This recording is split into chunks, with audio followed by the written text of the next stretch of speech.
আকৌ বনালো এই ফাগুন চত মাহৰ যেটো ৰোগ ব্যাধিৰ বতৰ এই বতৰৰ ঔষধি গুণযুক্ত সবজি এয়া হল পছতিয়া যাক নিৰ্গুণ্ডি বুলি কয় হুকান পাউডাৰ আজিকালি পতঞ্জলিয়ে বিক্ৰীও কৰে খুব লাভজনক ঔষধি গুণযুক্ত মানে হাৰ্বস হয় এয়া হল পছতিয়া কুমলীয়া আগ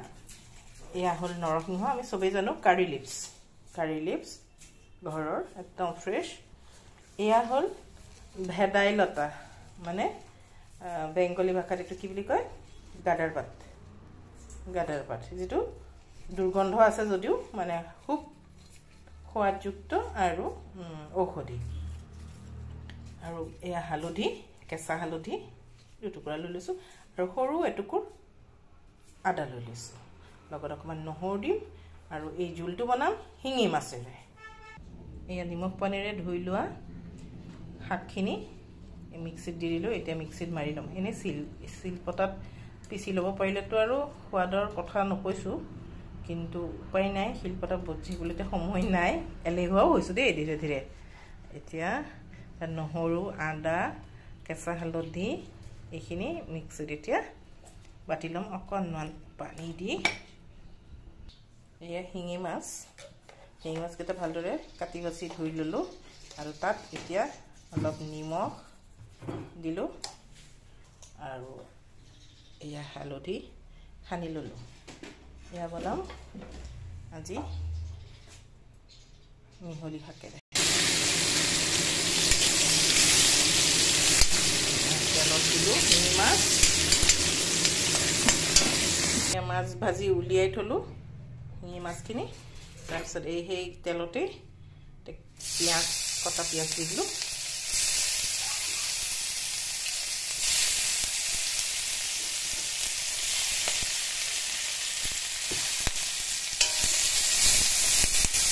কটা পিয়াজখিনি দি অকণমান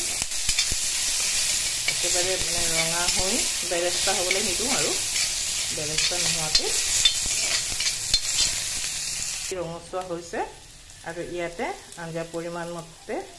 মই নিমখ দিলো হালধি দিয়া দৰকাৰ নাই যেহেতু কেঁচা হালধি ইয়াত দিয়াই আছে আৰু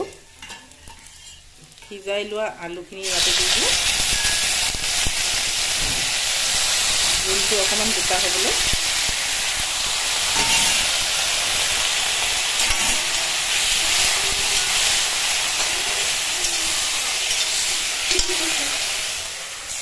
আলুখিনি অকণমান ভাজি ললো লৈ এই যে পিঠি থোৱা মানিমুনি নৰসিংহ পছতিয়া আৰু ভেদাইলতাৰ পেষ্টটো ঢালি দিলো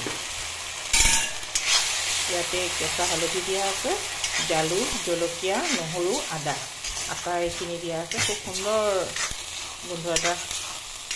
আহিছে এইখিনি অকণমান কেঁচা গোন্ধটো মৰাৰ লগে লগে আমি গৰম পানী ঢালি দিম গৰম পানী যিমান জোখৰ লাগে মোৰ জোল মান জোখৰ কৰি দিম জিৰা গুড়ি ছটিয়াই দিলো বেছিও নহয় অলপ আৰু গোন্ধটো ভাল হ'বলৈ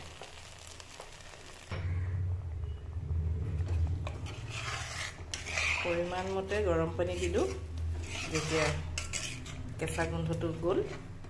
শাকখিনি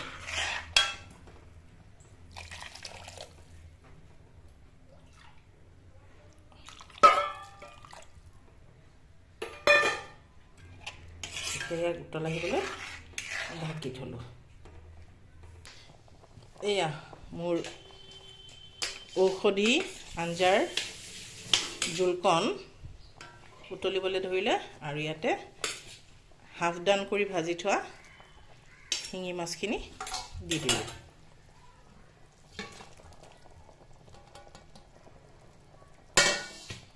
হিঙি মাছখিনি দি আৰু অলপ সময়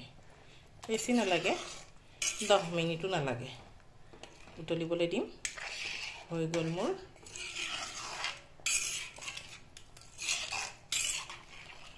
একেবাৰে ঔষধি খাটি অসমীয়া ব্যঞ্জন এয়া 10 মিনিট হ'ল 10 মিনিট পিছত ঢাকন খুলিলো আৰু এয়া মোৰ জোল ৰেডি একদম বকবককৈ উতলি আছে গোন্ধটো যে কি সুন্দৰ গোন্ধটোতেই ভোক লাগি যায় আৰু মই গেছটো অফ কৰি দিলোঁ